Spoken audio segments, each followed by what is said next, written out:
할렐루야. 우리 주위 돌아보시면서 정신 바짝 차리고 기도합시다. 인사 나누시겠습니다. 정신 바짝 차리고 기도합시다. 오늘은 베드로전서 5장 7절 말씀을 중심으로 염려 던져라, 이와 같은 제목으로 말씀의 은혜를 나누고자 합니다.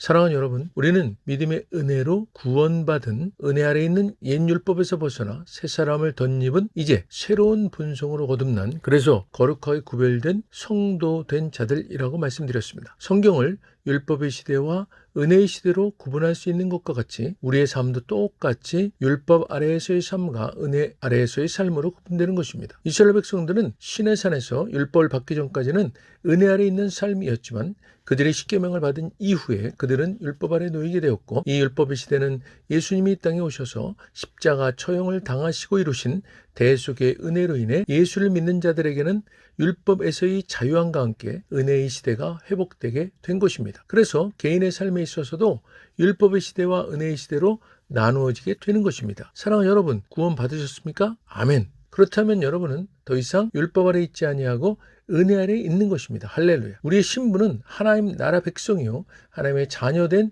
지위적 성화를 이룬 존재입니다. 그래서 우리는 이제 이 땅에서의 삶을 점점 더 예수님을 닮아가는 실천적 성화를 이루어나가는 성령의 열매를 드러내며 살아가는 그런 존재되었다는 자각 잊지 마시길 바랍니다. 이 자각이 죄로부터의 탈출, 죄로부터의 분리를 이뤄낼 수 있다고 말씀드렸습니다. 사랑하는 여러분, 예수님께서 십자가에 달려 돌아가신 후 3일 만에 부활하시고 제자들 앞에 나타나셔서 말씀하십니다. 요한복음 6장 19절입니다. 이날 곧 안식 후 첫날 저녁 때에 제자들이 유대인들을 두려워하여 모인 곳의 문들을 닫았더니 예수께서 오사 가운데 서서 이르시되 너희에게 평강이 있을지어다. 아멘. 예수님께서 부활하신 후 처음 만난 제자들에게 하신 첫 말씀이 평강이 있을지어다 라고 하셨습니다. 인류가 예수님의 십자가 죽음과 부활 이전과 이후로 율법의 시대에서 은혜의 시대로 구분될 수 있는 것과 같이 개인의 삶도 예수님의 십자가 죽음과 부활을 믿기 이전과 이후로 율법의 시대와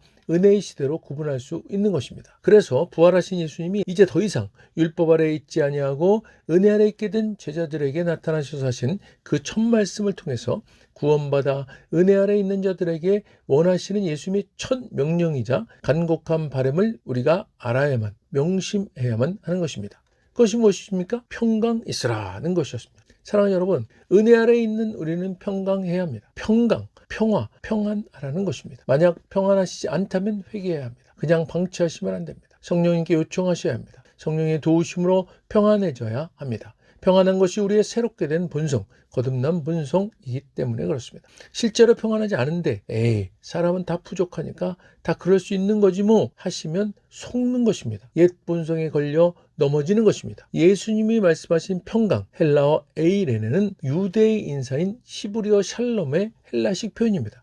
이것은 외적인 행복과 내적인 마음의 평안을 포괄하는 최고의 복을 말합니다. 이 평강은 세상에서는 결코 얻을 수 없는 것이고 오직 하나님으로부터만 오는 것입니다. 이 에이레는 결합하다, 연결되다라는 말에서 파생되었습니다. 평안함이란 곧 결합되고 연결될 때 오는 결과인 것입니다. 즉 주님과의 연결이 잘 이루어질 때 참된 평안이 있는 것입니다. 사랑하는 여러분, 우리가 평안이 위협받고 깨질 때가 언제입니까? 대개는 염려가 우리 가운데 들어올 때 그렇게 되는 것 같습니다. 염려의 영어 단어가 worry, worry이지 않습니까? 이 worry가 헬라어로는 메림나오라는 동사에서 생겨났습니다.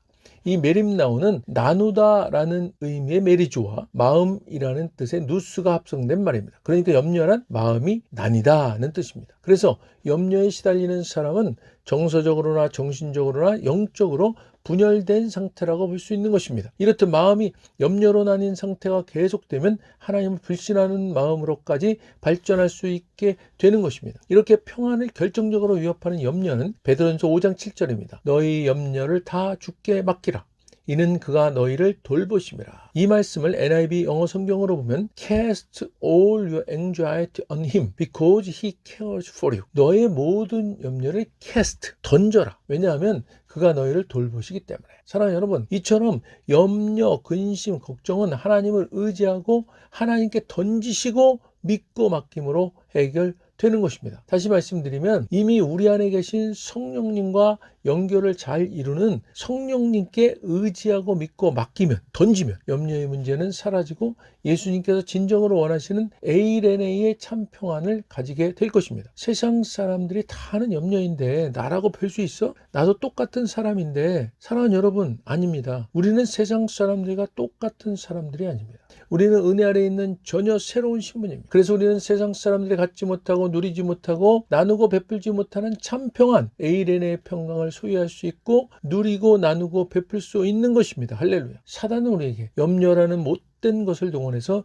우리의 마음을 나누려 하고 하나님으로부터 분리하려는 책동을 계속하고 있습니다. 특히 구원받아 은혜 아래에 있는 저와 여러분 같은 사람들을 주된 타겟으로 삼고 일합니다. 사랑하는 여러분, 저나 여러분의 평안을 흔드는 그 어떤 것들도 단호하게 거부하십시오. 예수 이름으로 단호히 물리치시고 성령님께 도움을 요청하시기를 주님의 이름으로 축원드립니다. 주님이 우리 가운데 오신 목적이 우리와 함께 하시기 위함입니다. 신실하신 우리 주님은 반드시 우리를 도와주시는 분이십니다. 부활하셔서 제자들과의 첫 만남을 통해 명령하신, 약속하신 우리의 참 평안, 에이레네의 평강을 반드시 주시는 분이십니다. 할렐루야. 에이레네의 평강이 은혜 아래에 있는 자들에게 주어진 특권입니다. 에이레네의 평강이 은혜 아래에 있는 자들에게 보여주는 외적 증거입니다. 이 모습이, 에이레네의 평강에 있는 이 모습이 바로 새롭게 변화된 우리의 본 모습입니다. 늘 우리의 본 모습을 회복하셔야 합니다. 옛 모습이 보이는 염려로 인해 흔들리고 마음이 나누어지고 평안이 깨지게 되는 옛 자아를 단호히 거부하시기 바랍니다. 그 모습은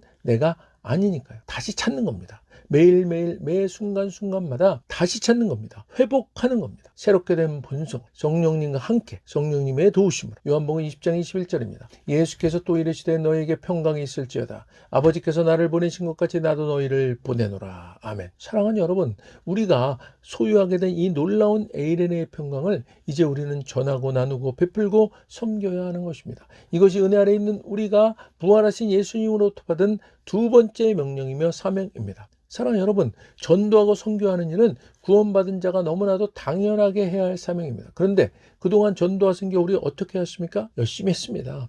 우리도 한국교회도 참 열심히 했습니다. 곳곳에 많은 흔적들이 있습니다. 그런데 성도들도 교회도 지쳐 있어 보입니다.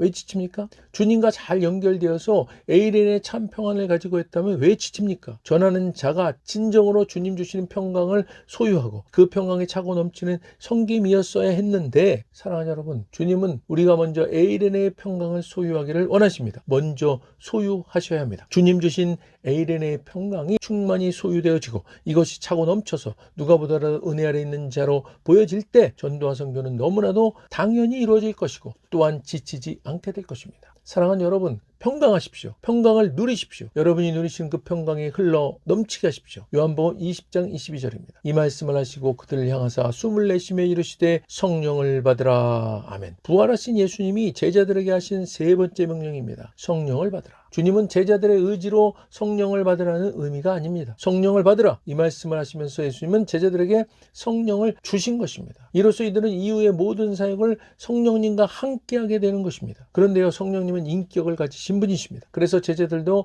인격적으로 성령님을 대하고 그분에게 요청하고 동행하고 믿고 의지함으로 그들에게 주어진 사명을 감당하게 된 것입니다. 사랑하는 여러분, 저와 여러분은 어떻습니까? 구원받아 은혜 아래 있게 된 저와 여러분은 성령님께서 우리 가운데 이미 와 계신 분이시지 않습니까? 그러니 우리는 이미 우리 가운데 와 계신 성령님을 인격적으로 환영하고 모셔드리고 믿고 의지하고 동행하고 여쭙고 도움을 요청하고 인정하고 늘 성령님과 하나 되어서 주님께서 이 땅에서 우리를 통해 이루시고자 하는 일에 선한 도구로 쓰임받는 하나님 나라 백성이요 하나님의 자녀된 자들로 사명 다하는 저와 여러분 되시기를 주님의 이름으로 축복합니다. 할렐루야. 기도하겠습니다.